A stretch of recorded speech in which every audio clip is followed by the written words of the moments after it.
The winning streak of Manchester United has ended, but of course, they remain unbeaten under their new manager, interim manager, Michael Carrick. Welcome to another edition of Sports Hangout, where we'll give you the latest coming from the ever-busy world of sports. Well, the Man United fan who was so excited before the game against West Ham United, and we got reports that he even streamed the game, that we have his haircut after a long while.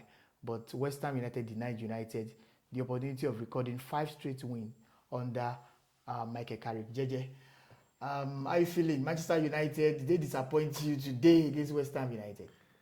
Yeah, well, I was hoping we'd make it 5-5 on Michael Carrick, but it's disappointing, honestly. It's disappointing. The manner with which we came to draw, we shouldn't be playing the way we played against West Ham.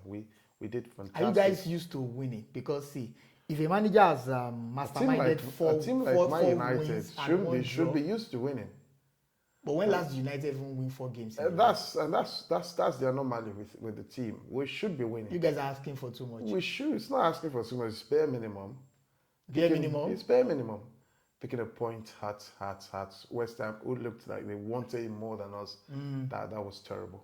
That was terrible. So you're not happy? How can I be happy? But you know United could have lost that game. We could have lost. You scored with last 2 minutes of that game. You could have lost. We could have lost. We could have won. So it's either way, but we didn't lose. We didn't win. We came out with the draw, and it's so disappointing, honestly. Okay, let's talk about the takeaways from that game. What lessons do you think that Michael Carrick can take from this game? Now, I know that it's practically impossible for a manager to use the same lineup, the same formation for all games, because each game has peculiarity. Definitely, he must be able to tweak something. But what do you think Michael Carrick has learned from the game today against West Ham United? Well, I think if anything, the first thing is now is the reason I know why he preferred Doug over Matheus Cunha, because it's really, it was evident today that we really missed Doug. And but Doug has been absent for the past 2 matches. He's been absent, and Cunha has been in, and Cunha has been, I don't know how to. But then you see, I think Michael Carrick, he's got to have learned today that like you said, you can't approach every game with the same system. It's not going to work. Yeah. And at the time, that game was screaming out for a proper striker, a proper number 9 of Man United. And they brought in Shesko. The West Ham defenders were just too comfortable. Yes. They were too comfortable. There was no pressure because there was no striker there. And look, when he brought on Shesko, and then he introduced Joshua Zexi as well. I think those two combined well, and yes, they were constant threats until that goal West Ham United, the defenders especially, began to panic. Yes. And when you panic as defenders, you're inviting pressure when you sit back. And when you do that, and the pressure keeps coming, you are bound to make a mistake, which will ultimately lead to a goal. And I think that was what gave United a goal. So you're saying that going forward now, there are teams that you can't approach. You can't approach teams that sit back. Yes. You can't approach them using false 9. It's not going to work. Yeah. There's got to be a recognizable, a proper number 9. Yes. Who you can be a focal point as well. If you're playing against Arsenal, against Liverpool, you can use false 9 because you can't them. But then you're playing against a team like West Ham, with their low block, you need a centre forward. There was no focal point. There was no one to play to. Everyone was roaming around. Fernandez here, Buemo, Matheus Cunha, Ahmad.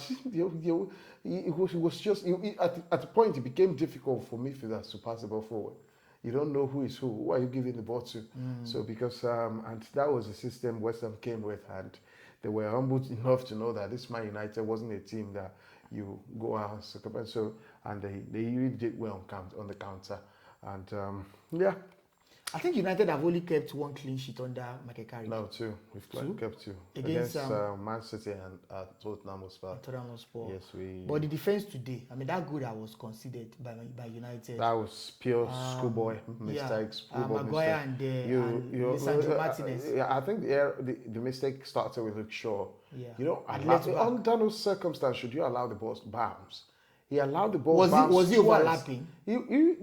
No. He was. You have the ball.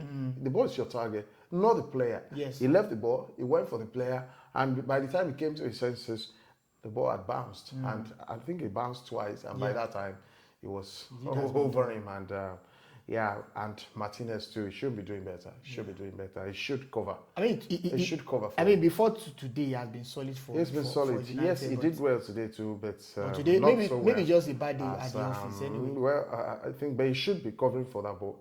He should be covering up. And I don't think that when they brought in Lenny Euro, I think the defense was a bit compact. When Maguire went off. Maguire, he was holding his hamstring Yeah. right from the first half, and I think he did his hamstring there. So possibly why he had to introduce Lenny Euro, and Lenny Euro was brilliant going forward and defending. He was brilliant, and it was part of why we got that goal eventually. Okay, JJ, this cheeky question: does this practically put paid to the ambition of United winning the league? This is a cheeky question because I've heard a lot of commentaries, I've read a lot of reports. United fans, I don't know why they started having this confidence that we can challenge for the title. You guys have dropped 2 points. Does that mean that you can't win the league this season? I mean, are we even supposed to be about United in the title? Arsenal could lose tomorrow on Thursday.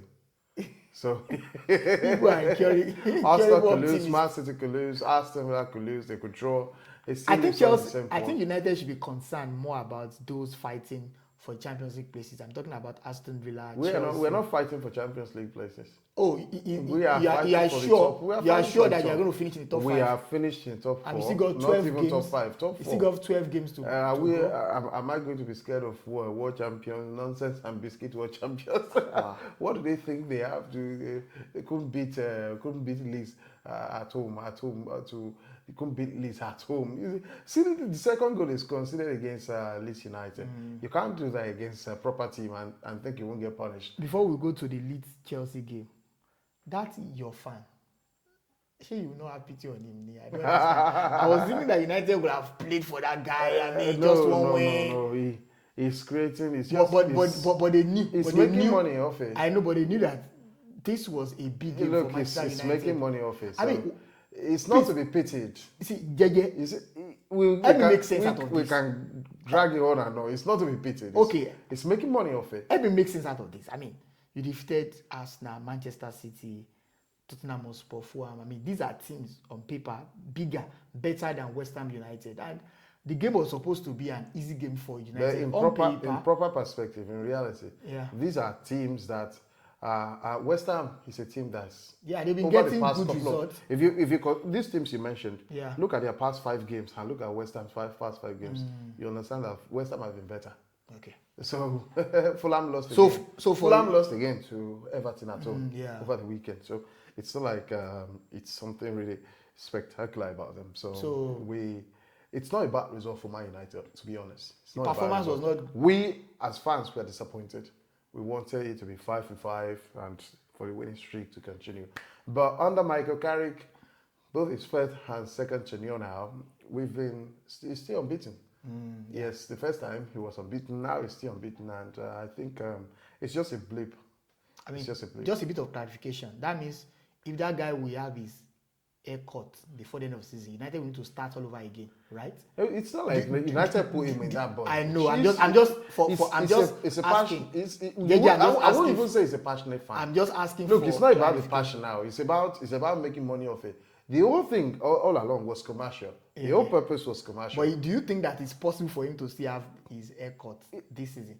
5 games on the banks for United in a row. Do you think it's possible? If it's not because him to start all over again. You are starting all over again right now. If it's not possible this season, we have to. We have to suffer on his stance or go and cut off his head altogether. Let's leave United. Let's talk about Chelsea and Leeds United now. This game, world champions. Yeah, they need to. In fact, by the time you don't remember, they were putting that banner. They are so proud of that world champions stuff. But I don't really understand. World champions that cannot beat Leeds United. Oh man, consider school boys. So comical. As Erland wrote earlier this season, Chelsea lost, and then this game was supposed to be. But they nearly lost this one too. Yes, 2-2. They scored first, and then Leeds United came back to that game. And I want to talk about the manner at which they considered those 2 goals. I mean, schoolboy errors. They've got, I don't know, there's Chaloba. Why is it that when Chelsea, it's difficult to really understand Chelsea this season because they've dropped points to the small boys. And then against Leeds United, we expected them to win, but they couldn't win that game. Well, they've dropped points against small boys. Like I said, Chelsea and Man United are more or less siblings of the same parents, and when one is dying, the other seems to be dying too. And when one's awake, the other seems to be awake. You lose, Chelsea loses now. Man United, you are sure that they will almost lose tomorrow. And it's been like that for a while, almost all season. And I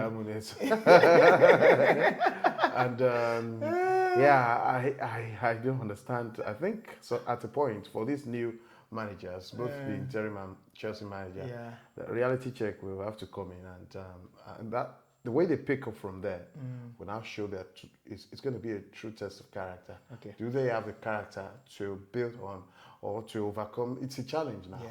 Do they have the character to now motivate? It's about motivating the player for the next challenge of one.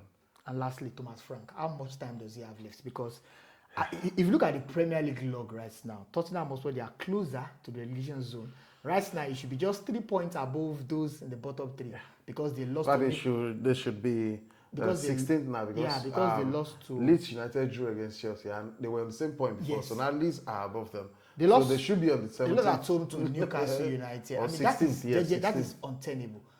I mean, how much time does he have left? Talking about Thomas Frank is a nice guy.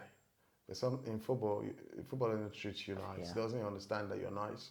And you've got to be rugged. You've got to be an enforcer. And I think Tottenham is not being that. It's not being ruthless. You've got to be ruthless if you are to make it in top management. And I did feel for him against Man United. And I think I really do feel for him now more than then. But I won't be surprised if I wake up tomorrow and I find out that he's been hooked up. And because Tottenham, they've been very poor. Underperforming this season. They've been very poor. They've got terrible. They are doing very in the Champions League though. And they're doing. I think maybe that's why they're still considering. They still leave him in the job. What use is the Champions League they are in when relegation is threatening them? I think sooner than later they may have to consider. If it lasts this season, it's going to be a miracle. All right, let's get your reactions in our comment section. We talked about United fans. Well, I don't know the feel. I don't know how to describe what they are feeling right now because they were very optimistic before that game against West Ham United. And when your optimism is dashed, you're disappointed. Of course, that's what happens. But anyway, they will make peace with that because they got a late equalizer. They could have lost that game, but Michael Carrick remains unbeaten as the interim manager of Manchester United. Also, let's get your thought on Chelsea. They couldn't beat Leeds United at Stamford Bridge. For Newcastle United, they went to London and they defeated Tottenham Hotspur away from home. So putting more pressure on their manager, Thomas Frank. Until next time that we are going to meet, I remain Toby. And I'm JJ. Don't forget to subscribe and hit the notification bell. Thank you. Bye.